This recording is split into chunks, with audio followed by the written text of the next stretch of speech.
आगे बढ़ती जाती है। लेकिन इस तरफ क्या होता है, मान क्या होता है, बढ़ता है। लेकिन बाएं तरफ जाएंगे तो हम घटता है ना। मतलब ऋण 1 से छोटा ऋण 2, ऋण 1 शून्य से भी छोटा है, ऋण 2 हाँ जितना, हाँ वेरी गुड, जितना बढ़ेगा उतना मान छोटा होता जाएगा।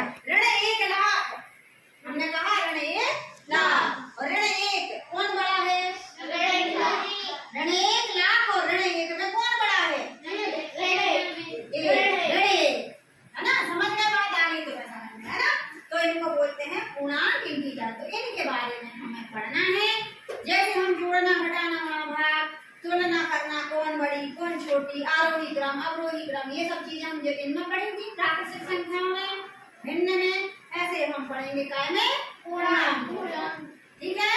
तो आज हम समझ रहे हैं अभी पूर्णांकों की संख्या को संख्या रेखा पे लिखना कैसे हम लिखेंगे, और हम उनको छोटा बड़ा कैसे बताएंगे, कौन छोटा है कौन बड़ा है, और इनके गुण पढ़ेंगे, क्या इनके गुण हैं।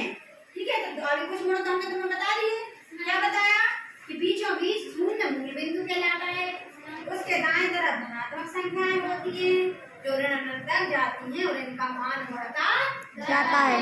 शून्य के बाईं ओर ऋणात्मक संख्याएं होती हैं, इनको हम ऋणात्मक पूर्णांक कहते हैं। धनात्मक वाली तरफ को धनात्मक पूर्णांक, ऋणात्मक वाली तरफ को ऋणात्मक पूर्णांक, और इनका मान घटता जाता है, ये ऋण अनंत तक जाती है। ठीक है। और ये इसके अंदर ये सारी संख्याएं समाहित होती हैं, इसी के अंदर होती हैं, और इनको हम संख्या रेखा पे दर्शा सकते हैं। संख्या रेखा कैसी है, कहीं बनी है दुनिया में क्या, नहीं है। कैसी रेखा है वो, ये क्या करेंगे, काल्पनिक रेखा है ना। उसको हम पढ़ने समझने के लिए बना देते, जैसे हमने यहाँ बना दिया, स्केल पे तो बनी होती है।